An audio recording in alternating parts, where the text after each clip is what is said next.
welcome to the show. Thanks, man. Thanks for having me. Such a pleasure. So let me start off by commending you because I thought that Humankind was absolutely fantastic. I suppose it is I think I read that it's now a Sunday Times #1 bestseller. So huge. Number 2. Oh, number 2. Oh, yeah. Oh, my apologies. Hopefully we got to #1 after this episode. Hopefully, yeah. So I loved reading it. And I think that what I particularly enjoyed most about it was that it really challenges this stereotypical, lazy, cynical view of human nature. So I guess let's just kick her off there. I mean, what is the point about human nature that you were trying to convey in this awesome book? Well, Humankind has a very, very simple but quite radical message. So the short summary would be that most people deep down are pretty decent. Now, that sounds quite simple, but you actually need more than 500 pages if you want to try and convince readers. Because for so long, we've been telling ourselves such cynical stories. You know, the notion that people deep down are actually just selfish or evil, or that, you know, if you strip away the thin layer of civilization, that we're actually savages. That goes back very deep in Western culture and Western history. It goes back all the way to the ancient Greeks, and you find it within religion, you know, Orthodox Christianity, the notion that we're all just sinners. Or you read the Enlightenment philosophers of the 17th and 18th century, or you think about, you know, how we've organized our capitalist economy. Again and again, the idea that people are just selfish turns out to be really powerful and influential, and I think it's wrong. It's interesting because I suppose when I was digging into this and I see the things which you do personally, taking on billionaires at Davos, I mean, winding up Tucker Carlson, you know, all these crazy things. I mean, in Utopia for realists, you made the case of a universal basic income for everyone. But I suppose when you think about this idea of trying to convince people that deep down we're actually pretty good, perhaps this could be your biggest challenge yet. Yeah. But, you know, I wanted to write this book because of my experience talking about universal basic income and Utopia for realists. Because Utopia for realists was a book that I published in 2014. Back then, it's interesting, UBI was a completely forgotten idea back then. It was seen as very marginal and unrealistic. Now it has really moved into the mainstream. So in Europe, more than 70% of people are in favor of UBI, also a majority in the US, according to a recent poll. Now that was unimaginable just 6-7 years ago. But what I discovered is that the main objection people have against basic income is not really scientific in nature. It's not like that they're going to point to this study or that study and say, hey, it actually doesn't work. No, what they're saying is, yeah, but what about human nature? Aren't people just selfish? Aren't we just fundamentally lazy? And isn't that the reason why you can't really scale this up? That's the reason why I wanted to write this book, because I realized that so many of the ideas that I was excited about, and not only universal basic income, but also other ideas like having a genuine participatory citizens democracy, or, you know, coming together and actually doing something radical about, you know, a great challenge like climate change. All of these things rely on a more hopeful view of who we are as a species. If you actually want to change the world, I mean, you don't have to believe that humans are angels, because clearly we're not, but you do need some faith. And yeah, that's what this book is about. I love it. And isn't it interesting how that was the main objection you got of, oh, I mean, I would go and build the next Apple or Google, but those people, I mean, exactly. They would waste it. And I think that was an amazing reflection that I got from the book, in the sense that I'm not sure where it's been conditioned into me, but I sort of had the thing of, oh, I need, you know, guard dogs around my house and all these CCTV cameras. When actually, when I sort of, you know, use principles from, say, cognitive behavioral therapy, and I start going, okay, like, what examples do I have to back that up? And actually, there's very few. So I wonder, I mean, how much, I mean, is the news playing a factor in this at all?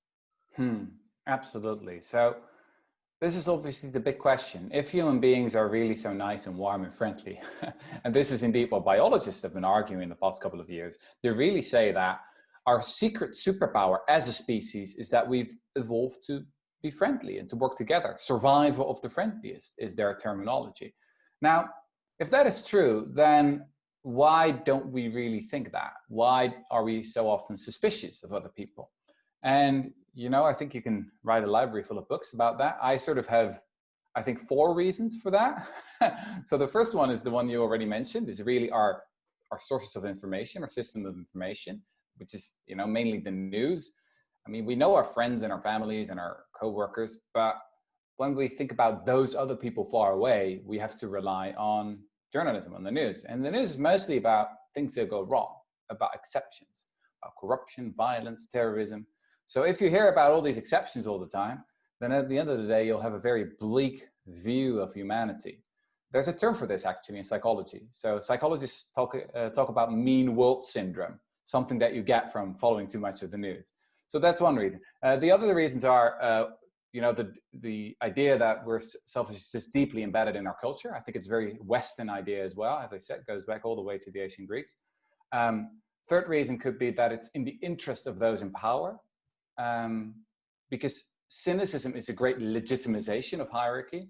If people do not really trust each other, then they need someone to keep them in check, right? They need some president or a CEO or a monarch or a king, you know? So that's, I think, the reason why throughout history, very often those at the top have advocated a more cynical view of human nature. And the last reason is just that it's within ourselves.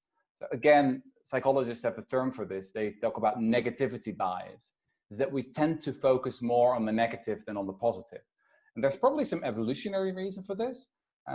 You know, if you're a hunter-gatherer in the Ice Age, it probably helps you to survive, to be afraid. Well, you'd rather be afraid once too often than not afraid at a very crucial moment and then you die, right? So there's probably some evolutionary reason for that. But nowadays, we're being bombarded by all kinds of horrible things, you know? I mean, what is the question that the news asks every day? It is, what is the most horrible thing that happened in the world today? And we want everyone to know about it. That's basically the question that many journalists wake up with. And I don't think it's very healthy for us. There's so much I want to get into, but particularly about the civilization and that thin veneer. But before I delve in further, when I was looking into human nature, I mean, I had Robert Greene on the show here. I think that he sort of sports well, he's definitely sports a more cynical view of human nature than yourself. I wonder, have there been any, prior to yours, any historians, philosophers, psychologists that have throughout history have sported a similar sort of view to yours? That's a great question. So I would point out 2 things here. The first is that my view of human nature is basically the anarchist's view of human nature. So of all the great ideologies, anarchism has obviously been the least successful. Anarchists believe that most people are pretty decent, but power corrupts. I think that's a pretty perfect summary of the state of psychological science. I mean, we have extraordinary amount of evidence that indeed most people are pretty decent, that we are pro-social, that we've evolved to work together, to cooperate, that we have the unique ability to blush, for example. But there's also a huge amount of evidence that power is a dangerous drug, that indeed, once you get strong hierarchies, once people sort of get too much of this drug that we call power, it sort of damages the brain. We now know from neurology that if you put powerful people in a brain scanner, then the regions that are involved with feelings of empathy, well, they don't really light up anymore. So what's interesting about the anarchists is that I think they're 100% correct, but they're not really good at building institutions because they don't really like building institutions. I mean, they're anarchists, but that's really problematic because people are shaped by institutions. They're shaped by the schools they go to, their governments, how we organize our democracies, etc. So you could argue that the second half of my book, which is all about implementing this view of human nature, is sort of trying to take this anarchistic view of human nature and then to see what it can mean in practice. Because what you assume in other people is what you get out of them. But self-help doesn't really change the world. You know, real change really starts with sort of building different structures. So yeah, that's sort of the idea that I'm toying with there in the second half of the book. Now, the second observation here is, and someone should do more research on this, but I've found it quite interesting that this perspective of human nature that is more hopeful and more positive is often being advocated by women. It is interesting that when we've talked about human nature for so long, we've actually meant male nature, and then specifically young guys, right? Very often when philosophers talk about human nature, for example, Thomas Hobbes talking about a war of all against all in prehistory. I mean, he's not talking about children or women or the elderly, right? He's talking about a quite small subset of humanity. I don't know, around 20%. Now, as academia has become more diverse, I think that sort of people have gone into or looked at new research questions. And this is really at the heart of the most exciting theory of biology nowadays, which is the theory of self-domestication. I already mentioned it just a while ago when I talked about the notion of survival of the friendliest. Now, that is basically what has happened to us, is that over the centuries and millennia, because women had a preference for friendlier guys, the friendlier guys had more kids, and so had a bigger chance of passing on their genes to the next generation. And that has meant that we've basically feminized. Compared to Neanderthals, we're sort of, I call Homo puppy. We look relatively puppyish, also if you compare the skeletons. Now, don't tell this to all the Jordan Peterson fans out there, because it may come as a big shock that we've actually become sissies, and that this is this is actually the success of our species, is that we're such puppyish creatures. But that could be a reason why it has been overlooked for so long, because we simply lacked sort of the female perspective. I find that so interesting, that concept of survival of the friendliest. And it makes me think that if that was a key for so long, and yet we've got leaders like Donald Trump and the president in Brazil, it makes me think, where are we at in our evolution now? Yeah. You could say that in our evolution, we've had different eras. At one point, I had the idea of calling it the bonobo eras and the chimpanzee eras. So if you go back, say, 400,000 or 500,000 years, I think humans were more like chimpanzees, with these hierarchies that were where it was important, if you wanted to get out on top, to be Machiavellian, to be powerful, also to be muscular, etc. And that's still what you see in chimpanzee societies today. So chimpanzees are quite violent. They often rape females in their societies. I'm not saying they don't have feelings of empathy or altruism whatsoever, but they're a little bit more unfriendly. Now, if you look at bonobos, which are also genetically very similar to us, both bonobos and chimpanzees share 99% of their DNA with us. Now, bonobos are the complete opposite. So bonobos are the most peaceful creatures you can find on Earth. If there is a group of bonobos that meets another group of bonobos, it usually ends up not in a war, but in an orgy. They start having sex with each other. That's sort of, penetration is a handshake for them. So the question is, are we more like the bonobos or more like the chimpanzees? Now, I think that in different periods of our history, we were more like one and sometimes more like the other. So we started out more like chimpanzees, but then when we self-domesticated, because in the Ice Age, there was really an evolutionary pressure for friendship, basically. Friends helped you to survive. I mean, imagine Donald Trump in prehistory. He wouldn't have survived for long because people wouldn't have liked him. He would have been cast out by the group and he would have died alone. So that was not advantageous.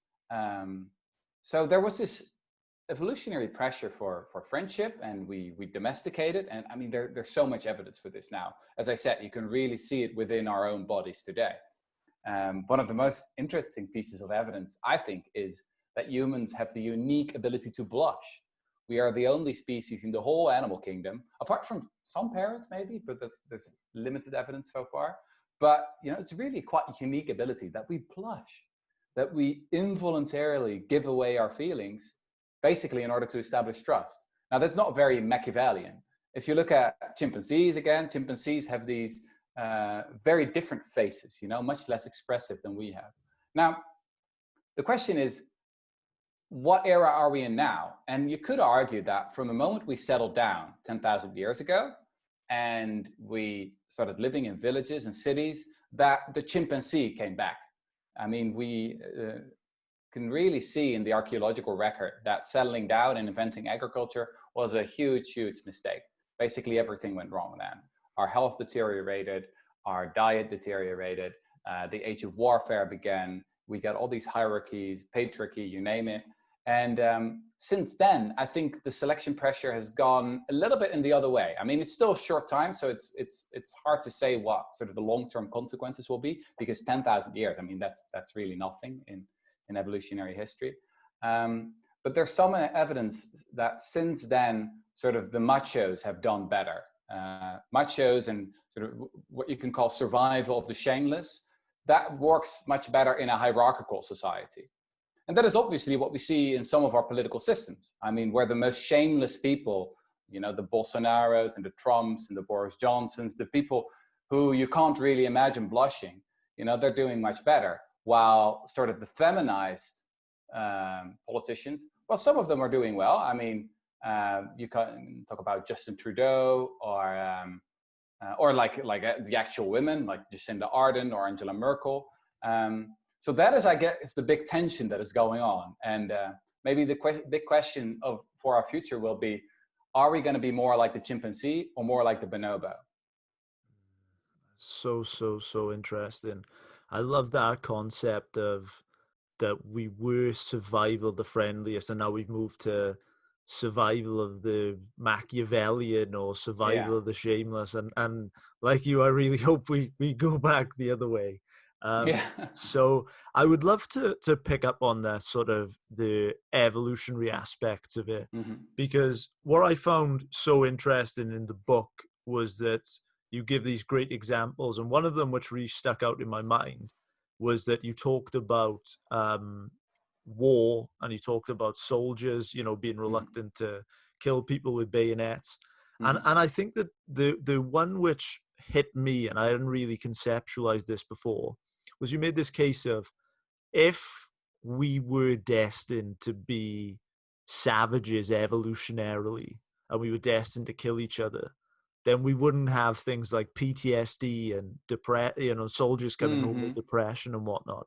So I wonder if you could talk about those examples which you gave that back up the sort of humankind argument from war, because I thought these were amazing. Yeah. Well, you're absolutely right. I mean, people do not get traumatized if they eat food. You know, they don't get traumatized if they go to McDonald's or when they have sex.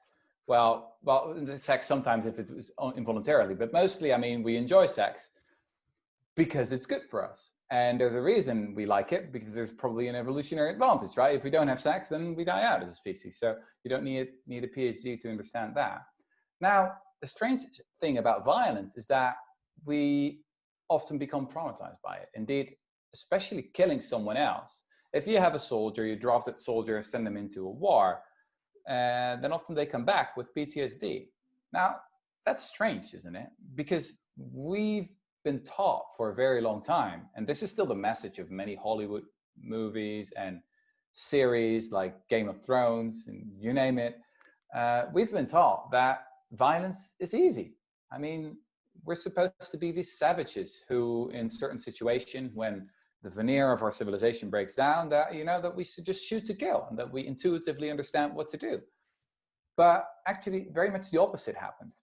So there's indeed extraordinary evidence that most soldiers in most wars, especially if they've not been properly trained and conditioned. So, for example, during the First World War and the Second World War, where they had just had to work with, you know, average drafted soldiers who had received maybe 6-7 weeks of training, which is mostly technical training, you know, how to load a gun, how to fire it. Well, many of those soldiers, actually the majority of them, did not fire their guns.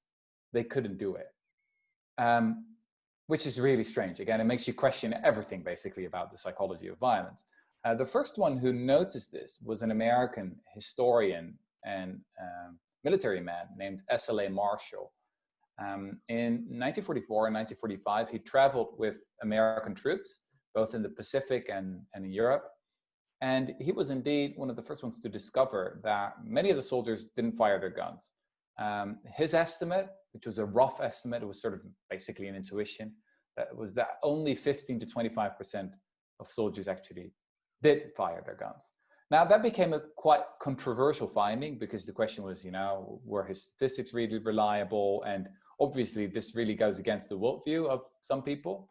But later research really has backed it up. It has become much more mainstream. And the American military took his findings very, very seriously. So because of SLA Marshall and his book, Men Against Fire, which is still obligatory reading in many military academies today, because of his finding and his conclusion that actually we are not hardwired to be violent and we have a strong inner psychological resistance against violence, they've completely changed the training of soldiers. So nowadays, if you want to become a soldier, you go through this process of conditioning where they let you shoot at targets that are as realistic as possible, so that sort of shooting becomes a Pavlov reaction, that you don't really think about it anymore.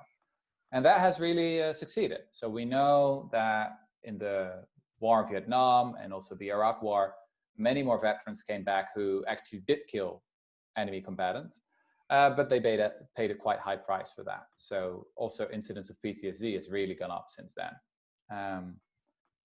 So yeah, I mean, this is a very different story. What the modern psychology of violence teaches us is that, yes, human beings are capable of horrific violence. I mean, in many ways, we are the cruelest species in the whole animal kingdom, but we find it quite hard. And you actually need to do quite a lot to get people to become violent. You need certain psychological technologies like dehumanization and conditioning and brainwashing. And it also helps if you have the right sort of military technologies like weaponry, especially increasing the distance really helps. So it's much easier to just push a button and kill a lot of people far away with an artillery device than to let people use their bayonets. Most bayonets throughout history have actually never been used. There's one historian who writes that when two armies approach each other with bayonets in hand and they realized, oh God, we really got to do this. Usually what happened is that one of the two armies remembered an urgent appointment elsewhere and, they just got away. Because for most of us, it's psychologically impossible to really shove a bayonet down someone. So, if you thought Game of Thrones was realistic, apart from the dragons, well, think again. I still enjoyed it, by the way. So it's not a critique of the series. Last season was total crap, but yeah, it's very strange how we've come to believe all that nonsense. I love your distance example, and it makes me think this is why there are subscription services which will say, oh, you've got to call us if you want to cancel it, or why people are sometimes tempted to break up via the text and in person. And that example you give of the bomb being dropped, it's clear that it goes against our human nature, which really makes me think, I mean, where has this, this cynical view come from? And you talked about this example of it being used to legitimize power. Could you go into that in a bit more detail? Sure. Well, if people really start trusting each other and they really believe in the good of humanity, then a lot of things become possible that were not possible before. So you can build and design your society and institutions in a completely different way. If you think about schools, nowadays schools often are all about, basically having a little bit of distrust in children, right? We have all these things like homework and hierarchy and classrooms where we basically force the kids to be there for hours a day, because otherwise we're afraid that they don't learn anything. Now, if you move to a different view of human nature, you can get rid of all that. In the book, I talk about schools who already do that, abolished homework, abolish these hierarchies, and just give kids the freedom to follow their own curiosity. And to my own great surprise, this actually works. Intrinsic motivation can be a very, very powerful thing. And this is not only true for schools, but it's also true for the workplace. You can build completely different organizations once you adopt a more realistic view of human nature. You can get rid of a lot of management. Management is basically all about distrust, because you don't really trust that the employees will actually do their job. So then you get all these layers of management. I think this is actually one of the tragedies of our modern society and what we call the knowledge economy, is that we educate all these people and they go to these very expensive universities funded by taxpayer money, or I don't know, by the money of parents. And then, we teach them all this so-called knowledge, which is all about making things more complicated than they have to be. And then we have all these layers of management and consultants and advisors who are necessary to manage all this complexity. There's one anthropologist, David Graeber, who is, well, it's no coincidence that he's also an anarchist, but he calls this bullshit jobs. People who have jobs that are not really necessary. And I think we can get rid of all that. Because the ironical thing, again, here is that often these bullshit jobs pay very well. You know, it's from people who are higher at the ladder, but they don't really have any meaning. It's something we discovered during this pandemic as well, by the way. I mean, governments around the globe came up with all these lists of the so-called essential jobs, the essential workers, vital workers. Well, there were no hedge fund managers on those lists, or all these kind of consultants and managers, etc. So maybe this crisis is a shifting point where we rethink what's really important. And that will be quite uncomfortable for a lot of people at the top, because they'll come to realize that they're not as important as they would like to believe. I love it. And I think I completely agree with you, that this is such a tragedy that there are so many intelligent, able-minded, curious thinkers doing things like creating Facebook ads. It's one of the greatest tragedies of our time, this huge waste of talent. So many smart people who could do great things, could get us to Mars, build flying cars, solve climate change, cure cancer, you name it. And what are they doing? They're creating algorithms that let us click on ads. They're building financial products that only destroy wealth. They're helping billionaires to evade their taxes. It's such a tragedy. It's really the greatest tragedy, I think, of our time. Just an extraordinary waste of talent. Bankers, for example. I think if you're a banker, you should ask yourself the question, maybe I'm just too smart to be a banker. It's such a tragedy. You could go on and do very interesting things and actually contribute something, and you'll be happier as well, I think, in the long run. Because this is, again, the irony is that many of these people, they go with taxpayer-funded money to these great universities, then they, become educated. Then for 20 or 30 years, they do these completely useless jobs. Then they have their midlife crisis. Of course they have one, because they've been living completely meaningless lives. And then they quit their job and they paint the rest of their lives. They start painting or something like that, or read books or write novels. And my only question here is, why not immediately start writing novels or paint or whatever? Let's just cut out the crap, because it's such a waste. I love that. I love that so much. So I guess when you write a book like Humankind, I guess that would inevitably generate questions such as, if, as you say, that deep down humans are pretty decent, then how can a species go on to do things like the Holocaust or ethnic cleansing or suicide bombings or pick any tragedy or whatnot? So I wonder, how do you marry those two ideas together? Well, this is obviously the big question that hangs over my book. And by definition, the answer has to be complicated and layered. The cynical answer to that question would be easy. You can just say, well, why did people commit, all these crimes? Because they're awful. That's why we do it. Basically the cynics have to explain human goodness. That will be the real mystery for them. Why would these horrible people still be nice to strangers or something like that? And then they have to explain it in a way to say, well, that's just because they like to feel good about themselves or something like that. But for me, obviously, the challenge is, how do you explain all this evil in the world? How do we explain that human beings are the only species in the whole animal kingdom who come up with the idea of locking up groups of other people and exterminating them. And I think there's not a single answer to that. There really needs to be a layered answer. So if you understand something like the Holocaust, I mean, libraries full of books have been written about that. And there are so many different pieces of the puzzle, but we can zoom in on a couple of things.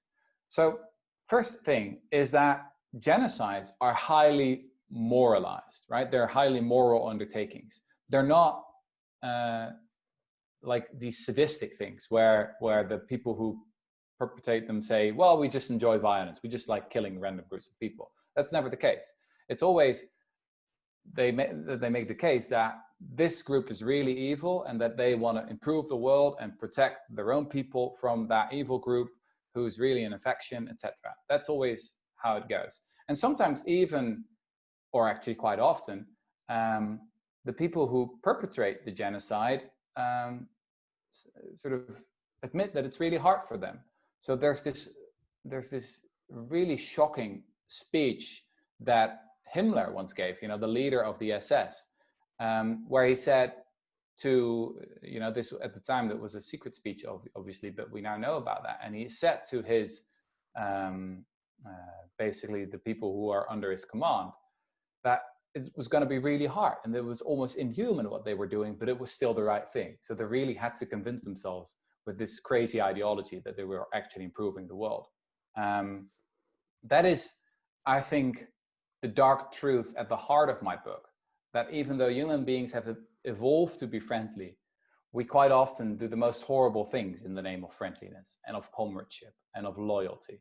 And then you can get this in-group, out-group dynamic where we really love our own group, and the out-group, well, that's the strangers far away, or we even dehumanize them and think of them as cockroaches or, a plague.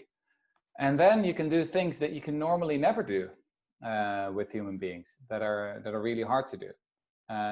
Still, it's traumatizing. So this is one of the reasons that the Nazis came up with a system of gas chambers, because just shooting all these Jews was becoming psychologically too hard for many of the soldiers. They were developing all kinds of bizarre symptoms and breaking down, etc. Because it's, human beings are not designed to do something like that. That's why they came up with this horrible system. So none of this is meant to downplay these atrocities. I'm just trying to understand them and to see how this can happen, how a species that has actually evolved to be friendly and to work together on a huge scale can, in very specific circumstances, behave in incredibly horrible and cruel ways.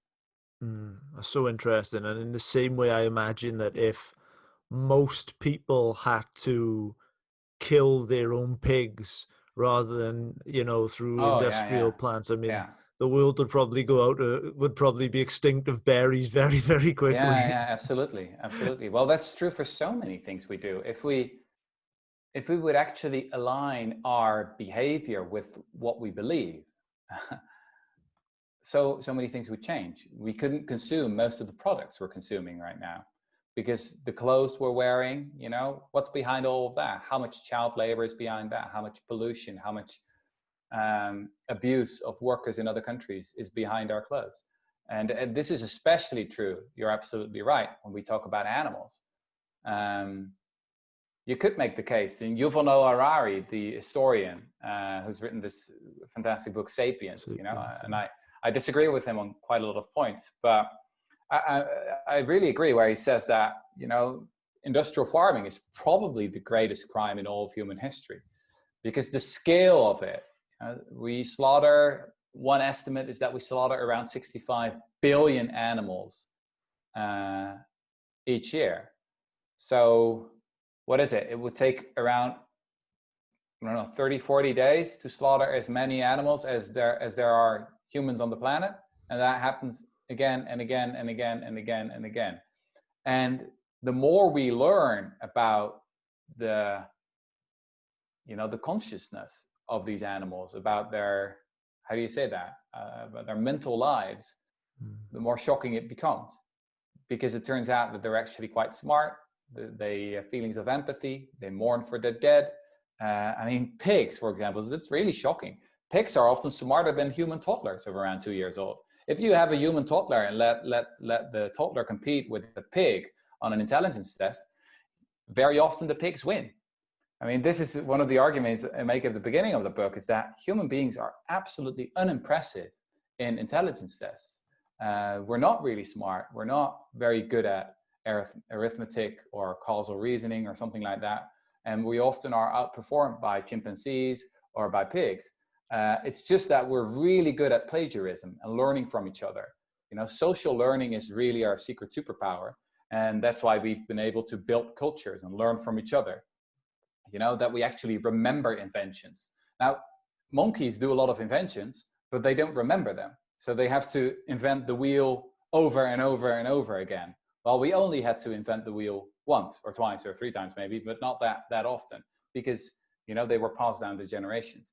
So yes, and for the meat lovers and the dairy lovers out there, this is troublesome information because it really becomes hard to enjoy your lunch or your dinner once you have all this knowledge.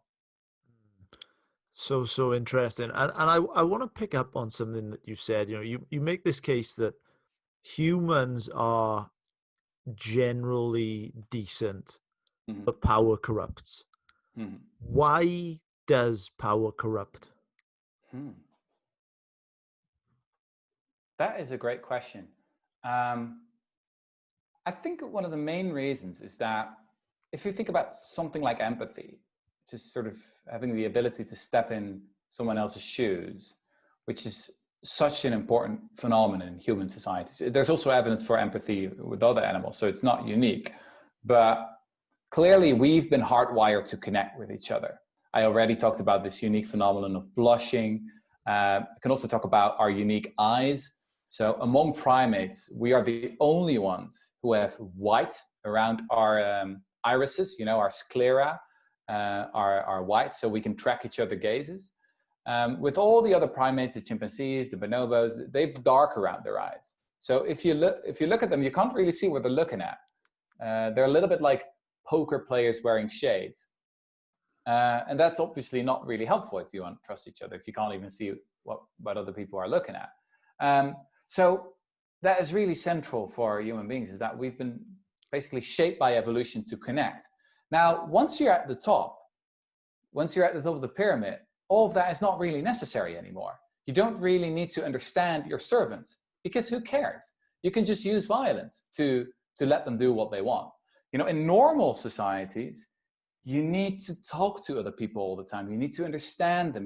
Because if you want to sort of live your own life and survive and, you know, have create meaning, you need to understand each other all the time. That is even the definition of what work is, you know, trying to get into other people's brains.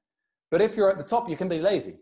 And I think violence is really the language of the stupid, of those who've become disconnected of society, whose Wi-Fi is not working anymore. I guess that's what happens. And I mean, anthropologists have so often pointed this out, is that if you look at a hierarchical system and you really want to understand it, you talk not to the leaders, but you talk to those at the bottom. They have a much bigger understanding of how the system actually works, because they have to understand their own lives, but they also have to understand the lives of the leaders, right? If they want to survive. Now, the leaders have to know nothing about those at the bottom. You know, they're not interested. Who cares? And if someone doesn't behave the way they like, they can just use violence. So I guess that's one of the reasons why power corrupts, is that these things that are, so necessary to build a decent society, it's not necessary if you have all these privileges. That's fascinating. I would love to pick up on this article which you went completely viral for on I believe it was The Guardian. You discovered a real life Lord of the Flies. I mean, when I was reading this, I was like, okay, I was like, this is just insane. So I wonder, could you share this story with us? Yeah, sure. So I guess most listeners will have heard of Lord of the Flies, or even have read it, or basically have been forced to read it while they were in school. For those who don't know, it's a story of kids being in an air crash and then ending up on this uninhabited island. And they try to build a democracy of sorts, but it doesn't really work out. At the end of the novel, which was written by William Golding, a British author, at the end of the novel, 3 kids are dead, and the message is, look, this is just what we're like. This is just what kids are like. If you give them freedom, then they'll behave in a pretty horrible way. And that's the lesson we taught to millions and millions of kids for decades. Now, I wondered, while I was researching this book, whether it has ever happened. Because that would be interesting, wouldn't it? If we could find a real live Lord of the Flies case study, and then, see what the real life Lord of the Flies would look like. Now, I'm, of course, a proper researcher, so I started on Google. So just Googling like Lord of the Flies and real life or kids on an island. And the first thing you stumble upon are all these horrid reality shows, because, these people who work in reality television, they have Beasts, they always come up with these horrible, crazy ideas. But then after a while, I did actually find one case that supposedly in 1965, 1966, 6 kids shipwrecked on an island and survived there for 15 months by working together. And then I wondered, maybe these kids are still alive. They would be around 70 years old right now. And the captain who rescued them, maybe he's also still alive. He's an Australian captain called Peter Warner, now 90 years old. So yeah, that's what I spent the next 5 or 6 months of my life on, tracking these people down. And I found them in Australia. So I traveled to the other side of the globe. I live in the Netherlands myself. And Peter Warner, the captain, and his best friend, Mano, who was one of the real life Lord of the Flies kids, they told me what really happened.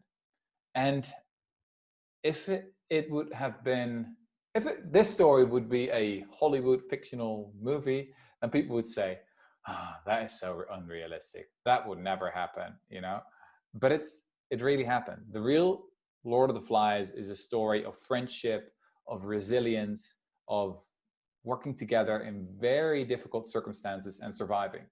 So yeah, it's really been the highlight of my career so far to have been able to actually track these people down. So what actually happened when these people were on the island?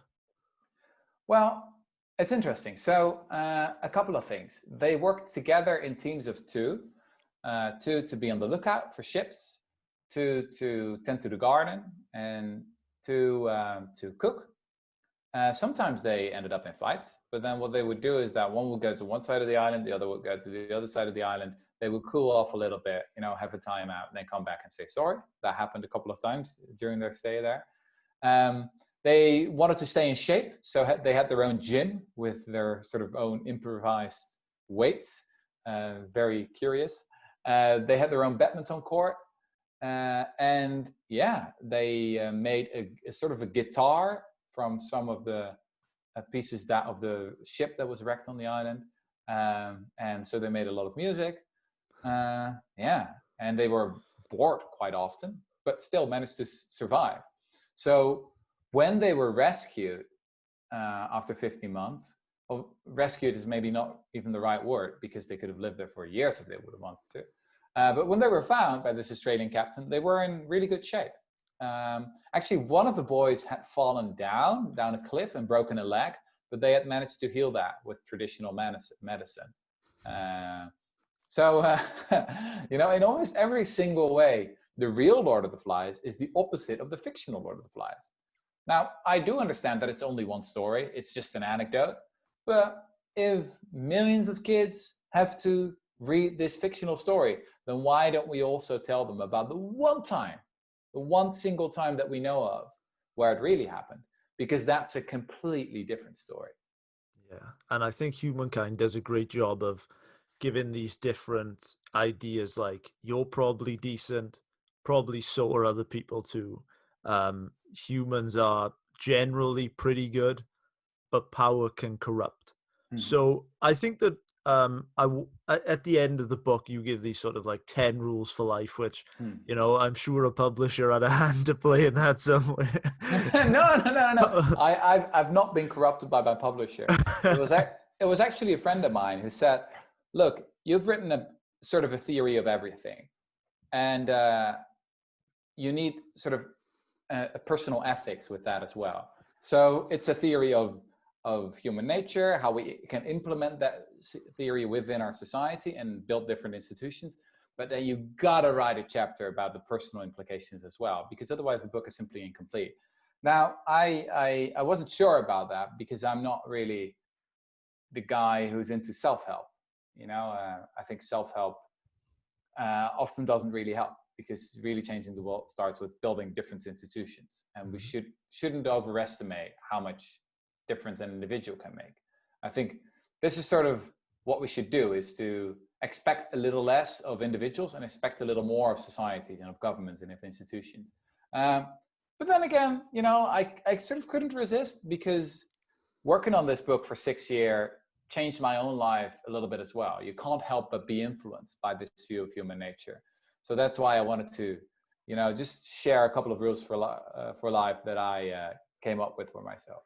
I love it. I love it. So could we delve into some sort of some real pragmatic examples here? So are there actually I think a good question would be, if I say so myself, I mean I'll leave that to you to decide. But I think of the rules which you give in the 10, obviously we don't have the time to go through 10 of them, but which one would you like to see most implicated in society, and also which one, you know, of the ones would give us the highest ROI of building a, you know, a much better society? So I think the most important one, but also the most difficult one to actually apply in practice, is the first one. So that's, when in doubt, assume the best. You know, very often we doubt other people's intentions and we start questioning their integrity. And I think it's a very dangerous thing to do. And I think we should do the opposite. When in doubt, assume the best in other people. And I have 3 reasons why we should do that. In the first place, assuming the best in other people is the more realistic approach, because most people are pretty decent. Most people really mean well in the end. So you'll be right most of the time if you assume the best in other people. In the second place, if someone doesn't mean well, if someone is simply a jerk or has been nasty to you, then your positive reaction can cause a so-called non-complementary effect. This is a psychological term. So it's a very simple principle. It becomes very hard for people to be nasty to you if you're nice to them, right? And it takes a lot of courage and self-control to sort of turn the other cheek and to act in a, to react in a positive and nice way to someone who's nasty to you. But just practice it a couple of times, and at some point it will become very satisfying to you. You know, I've actually, whether it's your neighbor or a stranger or, someone at a shop or something like that. So when someone's being nasty to you, respond in a kind way. And once you're getting better at it, it will give you a very satisfied feeling, because the results are often pretty extraordinary. Now, the third reason why we should do that is that even when there are professional con artists at work, some people are just nasty and are just irredeemably nasty. We know that a small part of the population is just sadistic or has a psychopathology or something going on. That happens. Some people are really asocial. But then I think we should still sort of take that as, how do you say that, collateral damage? We should sort of accept that, because the alternative is worse. If you really want to live a life where you're never conned and you're never the victim of some kind of fraudulent scheme or something like that, then you have to distrust all people all the time. And that price is simply too high. We can't afford that. So you just have to accept, I think this is really the rational, realistic thing, that you'll be conned a couple of times in your life. And that's something to be proud of. It's a good thing. It's a sign that you're psychologically healthy. If you've never been conned, that is worrisome. Then you should really see a therapist, because it might mean that your basic attitude to life is not trusting enough. I love that so much, and I suppose, like a good way to be would be to think back of how many times have I been conned, how many times have I been scammed, because it probably means you're a trustworthy or a Yeah, yeah, trusting yeah, yeah. person, I And suppose. it's interesting because people often have the opposite feeling. When they're conned, they often feel ashamed, right? They're like, oh, how could I have been so stupid? But the next time you're conned, you should say to yourself, oh, I was so human. And that's nothing to be ashamed for. No, that's a reframe right there. I love Yeah. it. So my last question to you today, Rutger, before I ask you to sign off and tell these guys where they can connect with you, would be something which I've started asking at the end of all these shows. And that would be simply, what makes a life worth living? Hmm.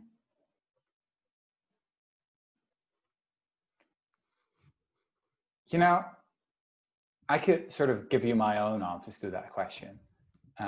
What makes my life worth living? And Please. they'd be very boring answers, actually. We want to hear So them. We want to hear them. We want to hear them. so I'm obviously excited about my books and my ideas, etc. But in the end, I would burn all my books if if that would be necessary for preserving my relationship with my family and my wife, etc. So even though I think it's important to sort of make a bigger circle, and to feel empathy not only for those who are close to you, but have a larger circle of compassion. I still think it's important to understand that humans are limited creatures, right? We are. We care most about those who are close to us, about our friends, about our loved ones, and that's fine. That's fine. That's just who we are. As long as we remember that those other people far away are just like us. They have their own friends, they have their own family members that they love. And I guess that's in the end what really makes life meaningful. We're not isolated atoms, but we are part of something bigger. We feel meaning, we create meaning when we connect with other people. That's the secret superpower of our species. It's the reason why we conquered the globe, why we built cathedrals and pyramids and spaceships and rockets and you name it. And it's what makes our lives meaningful.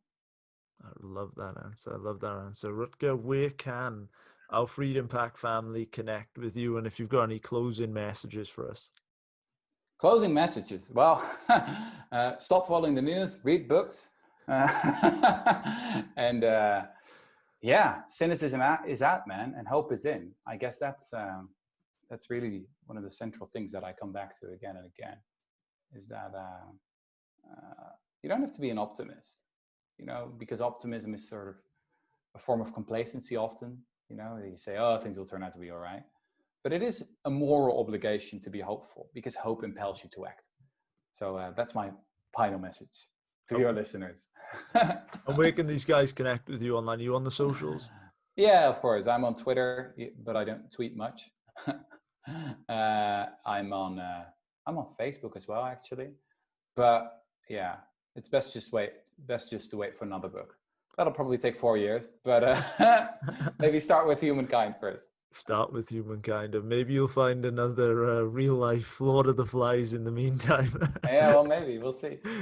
Rutger, this was absolutely incredible. We really feel as if you are genuinely doing a great service. I mean, I know that you've certainly sparked up a conversation in my own personal life, in my close circles. So I want to pay tribute and my gratitude to you. I will make sure that we, everything from this conversation today is linked below. And once again, man, thank you so much for coming on the show. It was a real pleasure. Thanks, man.